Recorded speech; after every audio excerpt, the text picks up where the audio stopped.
Tu fais encore ce truc sur Internet? Mon frère David ricana de l'autre côté de la table de Thanksgiving, découpant sa dinde avec cette supériorité que seuls les banquiers de Wall Street savent afficher. Comment ça s'appelle déjà? Vendre des trucs sur Amazon? Je pris une profonde inspiration, me rappelant que répondre ne valait pas la peine. 5 ans de ces petites piques m'avaient au moins appris la patience. C'est une plateforme de commerce en ligne, dis-je calmement en tendant la main vers la purée de pommes de terre. Nous aidons les petites entreprises. Oh, ma chérie, m'interrompit ma mère, sa voix dégoulinant d'une fausse compassion. Tu ne crois pas qu'il est temps de chercher un vrai travail? Le cabinet de ta cousine Jessica recrute. Je m'appelle Olivia Walker, et depuis 5 ans, je construis ce qui allait devenir l'une des plateformes de commerce en ligne les plus prospères du pays. Mais ma famille, elle, n'en savait rien. Pour eux, je n'étais que leur fille égarée qui avait gâché une carrière prometteuse en finance pour jouer sur Internet. Mom, commençai-je, mais mon père me coupa d'un geste de la main. Là assez, Olivia. Ce petit passe-temps a assez duré. Tu as 30 ans. Il est temps de grandir et d'entrer dans le monde réel. Le monde réel.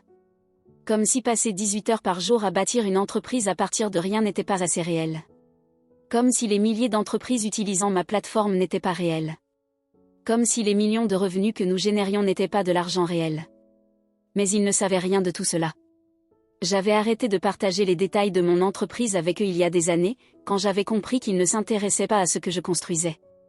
Pour eux, la réussite ne comptait que si elle venait avec un bureau d'angle et un nom d'entreprise prestigieux. En parlant du monde réel, intervint David, vous avez entendu parler de mon dernier deal? Conclu hier, la plus grosse fusion de l'histoire du cabinet. Ma mère rayonna et lui attrapa la main avec fierté. C'est merveilleux, mon chéri. Cela veut dire une nouvelle promotion? Je remuais distraitement ma nourriture, laissant leur conversation m'effleurer. C'était toujours comme ça, les réussites de David étaient célébrées, les miennes balayées d'un revers de main. Il suivait la voie qu'il comprenait. Une université prestigieuse. Un job à Wall Street. Une ascension régulière dans la hiérarchie. Moi, j'avais osé faire quelque chose de différent. Et à leurs yeux, cela faisait de moi un échec. Plus tard dans la soirée, alors que j'aidais ma mère à nettoyer la cuisine, elle tenta encore une fois. Olivia, ma chérie, je suis juste inquiète pour toi. Passer tout ce temps seul, les yeux rivés sur un écran d'ordinateur, ce n'est pas bon pour toi. Je frottais une poêle avec un peu trop d'enthousiasme. Je ne suis pas seule, maman. J'ai une équipe maintenant. 20 personnes, en fait. Elle s'arrêta, torchon en l'air. Tu as des employés? Oui, répondis-je d'un ton neutre. Nous avons emménagé dans de vrais bureaux le mois dernier. Un instant, je vis une lueur d'intérêt dans ses yeux. Mais elle disparut aussitôt. Eh bien, ça doit coûter cher.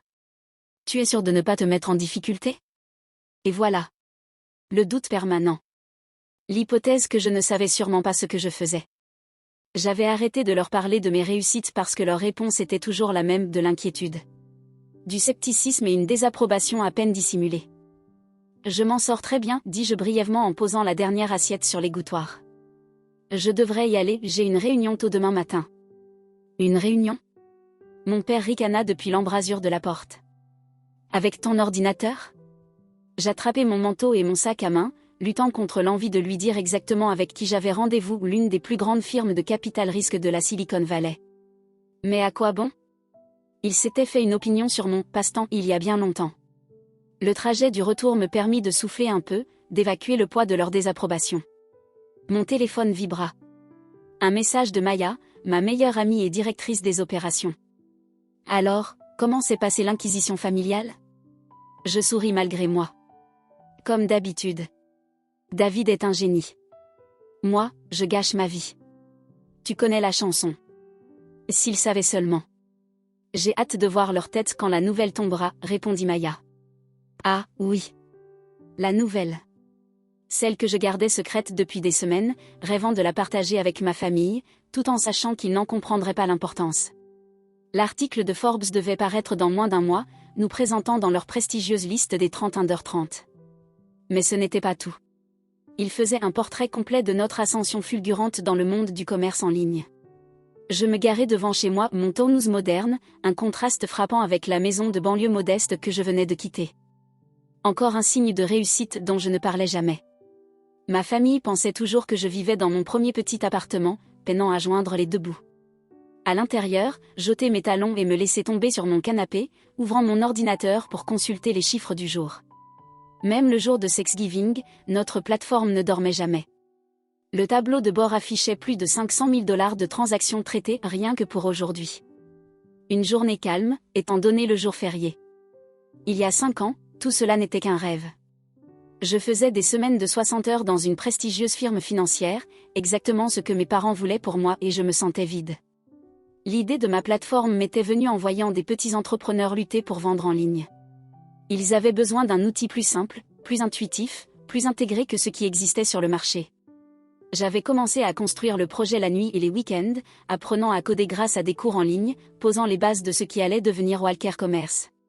Quand j'ai démissionné pour m'y consacrer à plein temps, ma famille a cru à une crise de nerfs. Elle est en train de gâcher tout ce qu'elle a construit, avais-je entendu ma mère dire à ses amis. Et pourquoi ? Un site web ? Ces premiers jours avaient été brutaux. Vivant sur mes économies. Travaillant depuis mon minuscule appartement. Faisant face à des défis techniques sans fin et à des clients potentiels sceptiques. Mais lentement, sûrement, ça a commencé à fonctionner. Des petites entreprises se sont inscrites. La plateforme a grandi. Les revenus ont commencé à affluer. J'ai embauché Maya en premier, mon ancienne colocataire d'université, qui m'avait toujours soutenue discrètement depuis le début. Elle a quitté son emploi en entreprise pour me rejoindre, croyant en ma vision, même quand moi, j'avais des doutes. Ensemble, nous avons perfectionné la plateforme, élargi nos services et commencé à bâtir une véritable entreprise. Mon téléphone vibra à nouveau, un email de notre développeur principal à propos du lancement d'une nouvelle fonctionnalité. J'ai répondu rapidement, puis j'ai remarqué un autre message de notre équipe RP à propos de l'article à venir dans Forbes. Il voulait programmer une séance photo la semaine prochaine. Une séance photo. Pour le magazine Forbes. Parfois, tout cela me semblait encore irréel. Le lendemain matin, j'étais, comme d'habitude, la première arrivée au bureau. L'espace était moderne et ouvert, avec des murs en briques apparentes et d'immenses fenêtres bien loin des cubicules d'entreprise que ma famille considérait comme le symbole du succès. L'équipe arriverait plus tard, mais j'aimais ces moments de calme pour me concentrer sur la stratégie. « Tu es là tôt » dit Maya en entrant avec 2 cafés à la main. Elle m'entendit un avant de s'installer sur la chaise en face de mon bureau. « Toujours en train de te remettre du plaisir en famille ?» Je pris une gorgée reconnaissante. Juste le drame habituel. Papa m'a demandé si je faisais encore mon truc sur Internet, point. Maya leva les yeux au ciel. Contrairement à lui, qui gère toujours la même agence d'assurance que son père a fondée il y a 50 ans. Et, protestai-je faiblement. C'est une vraie entreprise, non ? Elle rit. Parce qu'aider des milliers de petites entreprises à réussir, ce n'est pas une vraie entreprise ? Elle marquait un point. Le mois dernier, notre plateforme avait traité plus de 100 millions de $ de transactions. Nous avions aidé d'innombrables petites entreprises à survivre et prospérer pendant la pandémie en leur donnant un accès facile aux ventes en ligne. Notre dernière évaluation nous plaçait à plus de 500 millions de $. Mais essayez d'expliquer cela à des gens qui pensent que la réussite se mesure au nombre de réunions en costume-cravate. L'article de Forbes sort dans 3 semaines, me rappela Maya. As-tu décidé comment tu allais leur annoncer ? Je soupirai en m'appuyant contre mon fauteuil. Je pensais juste les laisser découvrir l'article quand il sera publié. C'est mesquin. Maya eut un sourire en coin. Après 5 ans à minimiser tout ce que tu as construit ? Non, ce n'est pas mesquin. C'est du karma. Notre conversation fut interrompue par l'arrivée de notre équipe technique, impatiente de nous montrer les dernières mises à jour de la plateforme. Bientôt, le bureau était en effervescence, les designers travaillaient sur l'amélioration de l'interface utilisateur, le service client aidait les commerçants à optimiser leurs boutiques, et l'équipe marketing préparait notre prochaine campagne. C'était ça, mon vrai monde. Une entreprise florissante, bâtie à partir de rien d'autre qu'une idée et une détermination sans faille. Chaque personne ici croyait en ce que nous faisions. Ils comprenaient la vision que j'avais eue dès le départ. Contrairement à ma famille. Ils n'avaient pas besoin de voir mon nom dans Forbes pour savoir que nous étions en train de construire quelque chose d'extraordinaire. Plus tard dans l'après-midi, j'avais un appel vidéo avec notre tout nouveau membre du conseil d'administration, un entrepreneur chevronné de la tech qui avait investi lors de notre dernière levée de fonds. Les chiffres sont impressionnants, dit-il en consultant notre rapport mensuel. Vous avez construit quelque chose d'exceptionnel, Olivia. Peu de fondateurs réussissent à grandir aussi vite tout en maintenant des bases aussi solides. Je souris, repensant aux remarques méprisantes de mon père sur mon petit passe-temps. Merci, répondis-je. Et nous ne faisons que commencer. En effet. L'article de Forbes devrait aider à gagner en visibilité. Avez-vous réfléchi à la façon dont cela pourrait changer les choses? J'y avais pensé, probablement plus que je ne l'aurais dû. L'article n'annoncerait pas seulement notre inclusion dans la liste des 30 Under 30. Il détaillerait notre croissance, notre valorisation, notre impact sur le commerce en ligne. Il rendrait public tout ce que j'avais gardé secret pendant des années. Je suis prête pour l'attention, l'assurai-je. Nous avons une stratégie RP bien en place. Ce que je ne disais pas, c'était que je redoutais plus la réaction de ma famille que celle du public. Comment allaient-ils réagir en découvrant que leur fille, qui gâchait sa vie, avait bâti une entreprise à $1,5 milliard sous leur nez? Ce soir-là, alors que je travaillais tard dans mon bureau, ma mère appela. J'hésitais à laisser sonner, mais la culpabilité l'emporta. Allô, maman. Olivia, ma chérie. J'ai repensé à ce dont nous avons parlé hier, commença-t-elle, prenant ce ton prudent qu'elle employait quand elle pensait me donner un bon conseil. L'entreprise de Jessica serait vraiment parfaite pour toi. En plus, ils offrent d'excellents avantages. Je me pinçai l'arête du nez, fixant les multiples écrans de mon bureau qui affichaient les analyses en temps réel de notre plateforme. En seulement le temps où elle avait commencé à parler, plus de 10 000 transactions avaient été traitées. Maman, j'apprécie ton souci, mais je ne cherche pas de travail. Mon entreprise se porte bien. Mais est-ce stable? As-tu une assurance santé? Un plan de retraite? Ce sont des choses importantes, Olivia. Je pensais à notre package d'avantages sociaux complets. À l'équité que tous nos employés recevaient. Au plan 401K, avec abondement que nous avions mis en place l'année dernière. Mais expliquer tout cela ne ferait qu'entraîner plus de questions auxquelles je n'étais pas prête à répondre. Je vais bien, maman. Vraiment. Elle poussa un soupir, ce soupir lourd, déçu, auquel j'étais si habituée. Je ne comprends pas pourquoi tu refuses d'envisager d'autres options. Ton frère. Je dois y aller, la coupai-je. J'ai un appel avec notre équipe de la côte ouest. Après avoir raccroché, je restai un instant assise en silence, regardant autour de mon bureau. Sur le mur en face de mon bureau, nos valeurs d'entreprise s'affichaient en lettres majuscules. Innovation. Intégrité. Impact. En dessous, des articles encadrés provenant de diverses publications tech faisaient l'éloge de nos innovations. Mais aucun d'eux n'avait d'importance aux yeux de ma famille. Il n'était ni du Wall Street Journal, ni du Financial Times, donc il ne comptait pas. Maya passa la tête dans l'embrasure de la porte, agitant une tablette. Dernière validation nécessaire pour le lieu de la séance photo Forbes. Ils veulent la faire ici, au bureau. Qu'en penses-tu? J'acquiesçai. Ça a du sens. Assure-toi juste qu'ils prennent aussi des photos de l'équipe, pas seulement de moi. Ce n'est pas un one-woman show. En parlant de l'équipe, dit-elle en s'installant dans une chaise, le moral est au plus haut depuis qu'on a annoncé la nouvelle distribution des actions. Les gens sont enthousiastes face à la croissance. Notre dernière levée de fonds nous avait permis d'augmenter les parts de tous nos employés, quelque chose dont j'étais particulièrement fière. Tous ceux qui avaient aidé à bâtir cette entreprise méritaient de partager son succès. C'est une bonne chose, répondis-je, puis j'hésitai. Maya, est-ce que je suis puérile vis-à-vis de ma famille? Est-ce que je devrais tout leur dire? Elle réfléchit un instant. Tu te souviens quand tu as commencé, et qu'ils t'ont dit que ce n'était qu'une phase? Que tu reviendrais en rampant à un vrai boulot en 6 mois?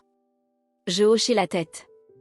Et quand tu as décroché ton premier gros client, et qu'ils ont dit que ce n'était que de la chance? Qu'on ne pouvait pas construire une entreprise durable sur Internet? Oui. Et tu te souviens du dernier Thanksgiving, quand ton frère t'a littéralement tapoté la tête et t'a dit que tu pourrais peut-être l'aider à faire un site pour l'Instagram de son chien? Je ne pus m'empêcher de rire à ce souvenir. D'accord, j'ai compris ton point. Ils ont eu 5 ans pour s'intéresser à ce que tu construis. Pour poser des questions. Pour comprendre pourquoi tu y croyais autant. Ils ont choisi de ne pas le faire. Elle croisa les bras en s'appuyant contre le dossier de sa chaise. Laisse-les le découvrir en même temps que tout le monde. Elle avait raison, bien sûr. Le mépris de ma famille pour mon travail n'était pas seulement un manque de compréhension. C'était un manque de respect. Ils avaient décidé dès le départ que mon parcours n'était pas valide, que le succès ne comptait que s'ils suivaient leur script prédéfini. Eh bien, Ils allaient bientôt apprendre à quel point ils avaient tort. Le matin de la publication de l'article dans Forbes, j'étais assise dans mon bureau, fixant mon téléphone. 3 semaines s'étaient écoulées depuis Thanksgiving, et ma famille n'avait toujours aucune idée de ce qui allait arriver. J'avais décliné leurs invitations hebdomadaires à dîner, invoquant des engagements professionnels, ce qui n'était pas totalement faux. La préparation à la médiatisation autour de l'article Forbes nous avait tous bien occupés. C'est en ligne, annonça Maya en déboulant dans mon bureau, sa tablette à la main. Waouh! Je pris la tablette, mon cœur battant à tout rompre en lisant le titre. L'avenir du e-commerce, comment Olivia Walker a bâti un empire de 500 millions de dollars depuis son appartement. L'article était tout ce que notre équipe RP avait espéré et bien plus encore. Il détaillait la croissance fulgurante de notre entreprise, notre approche innovante pour aider les commerçants, et l'impact que nous avions eu sur le paysage du e-commerce. Il y avait des photos de notre bureau, de notre équipe, et oui, de moi décrite comme la fondatrice visionnaire révolutionnant la vente en ligne. Ton téléphone va exploser, me prévint Maya, juste au moment où il se mit à vibrer sous une avalanche de notifications. Message LinkedIn. Mention sur Twitter. Alerte email. Des textos d'amis et d'anciens collègues. Mais rien de ma famille. Ils ne suivaient pas vraiment les actualités tech. Cela changea environ 1 heure plus tard. Olivia. La voix de ma mère était stridente au téléphone. Pourquoi Jessica m'appelle pour me demander si tu es dans Forbes? Je pris une profonde inspiration. Parce que je suis dans Forbes, maman. L'article est sorti ce matin. Mais comment? Pourquoi? Qu'est-ce que c'est que cette histoire d'entreprise à 500 millions de dollars? Ce serait mon petit hobby, répondis-je, incapable de cacher une pointe d'ironie dans ma voix. Celui que toi et papa m'avaient dit d'abandonner depuis 5 ans. Silence au bout du fil. Puis, nous venons à ton bureau. Tout de suite. Maman, j'ai des réunions. Annule-les, coupa TL. Ton père et moi, nous devons voir ça de nos propres yeux. Je regardais mon calendrier. Des appels d'os à dos avec des investisseurs et partenaires, tous intéressés par la couverture médiatique de Forbes. Je ne peux pas tout annuler. Je dirige une entreprise, tu te souviens? S'il te plaît, Olivia, sa voix s'adoucit. Nous avons besoin de comprendre. Je soupirai, faisant signe à Maya à travers la paroi vitrée de mon bureau. Elle hocha la tête, comprenant déjà ce dont j'avais besoin. Très bien. Venez à 14 heures. Je demanderai à mon assistante de vous envoyer l'adresse. Une assistante, couina ma mère, mais j'avais déjà raccroché.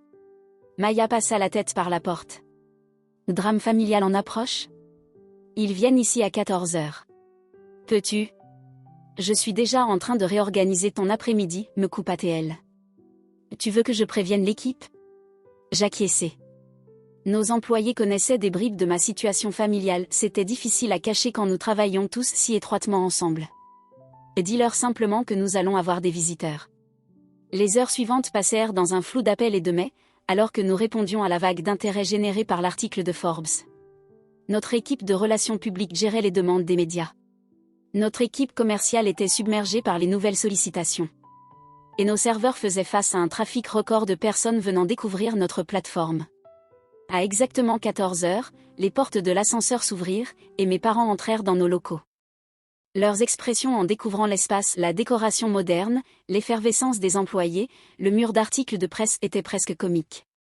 Miss Walker, appela notre réceptionniste, vos parents sont là. Les têtes se tournèrent à travers le bureau. Je sentis mon équipe nous observer, curieuse de découvrir en vrai cette famille dont ils avaient tant entendu parler. Je sortis de mon bureau pour les accueillir. Maman, papa. Bienvenue chez Walker Commerce. Ma mère agrippait son sac à main comme une bouée de sauvetage, ses yeux furetant dans toutes les directions. Mon père restait rigide, son visage indéchiffrable. C'est tout à toi, demanda-t-il. Oui, répondis-je simplement. Vous voulez faire le tour? Je les guidai à travers les bureaux, expliquant le rôle de chaque département, leur présentant les membres clés de l'équipe. Maya nous rejoignit en cours de route, ajoutant des détails sur notre croissance et nos succès. Donc, quand tu disais que tu avais des employés? Murmura ma mère, observant notre équipe de développement collaborer sur une nouvelle fonctionnalité. Nous avons 78 employés à temps plein aujourd'hui, précisai-je. Sans compter les sous-traitants et le personnel à temps partiel. 78? La voix de mon père se brisa légèrement. Nous finîmes dans mon bureau, où je leur fis signe de s'asseoir. L'article de Forbes était toujours affiché sur l'un de mes écrans. Les yeux de mon père s'y accrochèrent immédiatement. 500 millions de dollars, murmura-t-il. Ta société vaut 500 millions de dollars? D'après notre dernière évaluation, oui. Je m'assis derrière mon bureau, étrangement calme. C'était il y a 2 mois. Avec la couverture médiatique de Forbes, c'est probablement encore plus élevé maintenant. Ma mère secouait lentement la tête. Mais comment? Quand? Pourquoi ne nous as-tu rien dit? Quand auriez-vous écouté? Demandai-je. Quand j'ai lancé l'entreprise, vous m'avez dit que je gâchais ma vie. Quand j'ai décroché mes premiers grands clients, vous avez dit que ce n'était qu'un coup de chance. Quand j'ai embauché mes premiers employés, vous vous êtes inquiété en pensant que je me mettais dans une situation ingérable.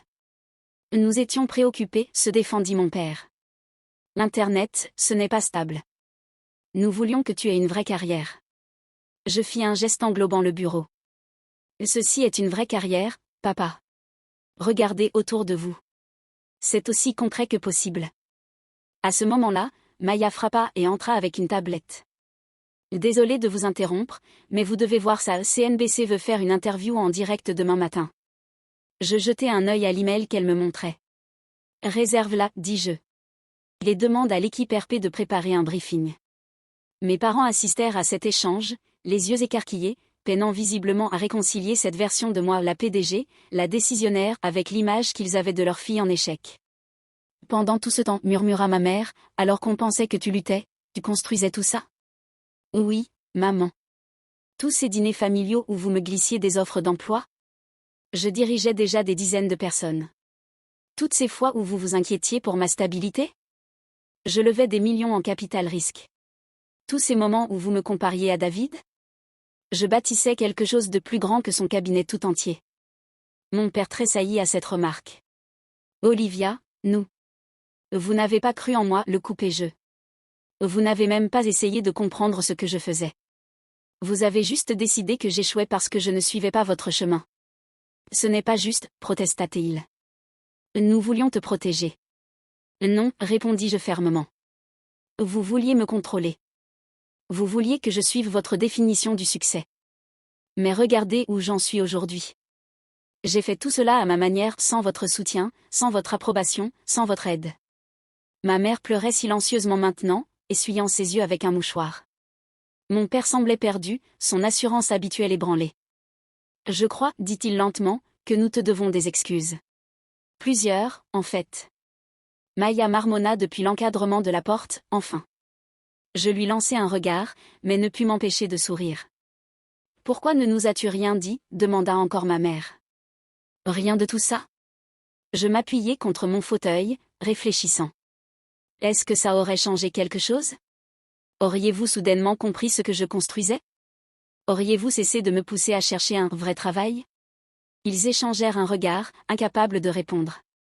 C'est bien ce que je pensais, dis-je.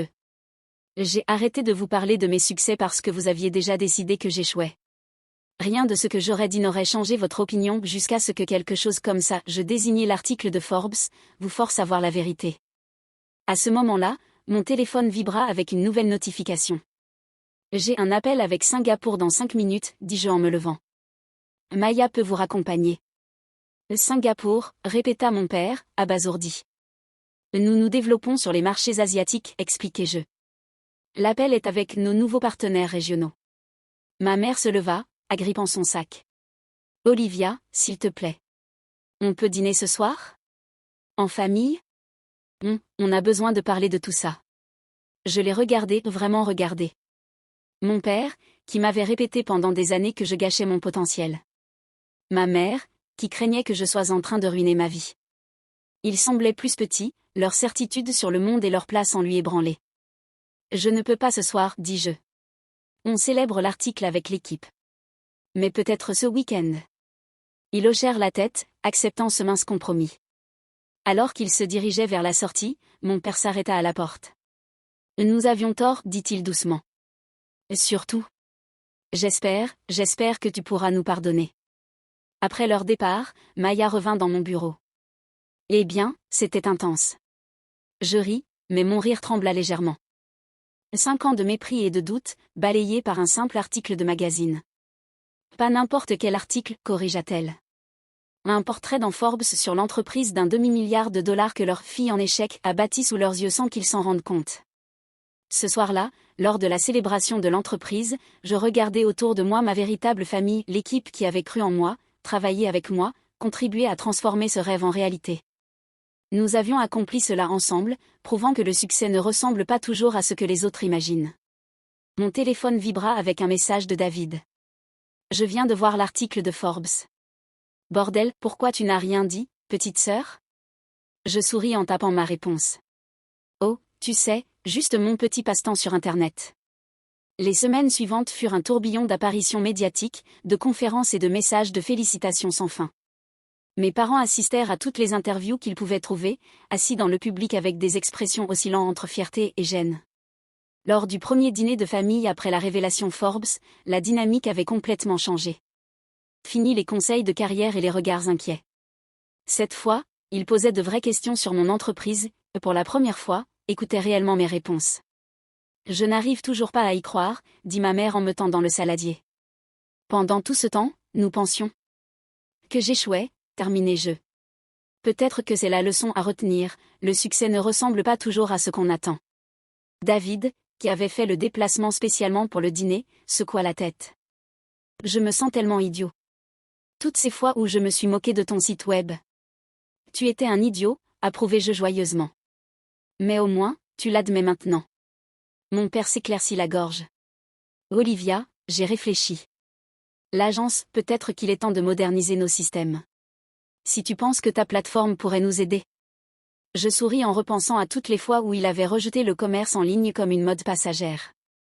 Je ferai contacter ton équipe la semaine prochaine. Nous avons une excellente solution pour les agences d'assurance. L'ironie n'échappa à personne. La fille qu'il pensait en échec était désormais en mesure d'aider à moderniser l'entreprise familiale. Plus tard dans la soirée, alors que je rentrais chez moi, je réfléchis à cette vérité, le succès est souvent le plus silencieux juste avant de devenir incontestable. Pendant des années, j'avais travaillé dans l'ombre, construisant quelque chose que ma famille ne comprenait ni n'appréciait.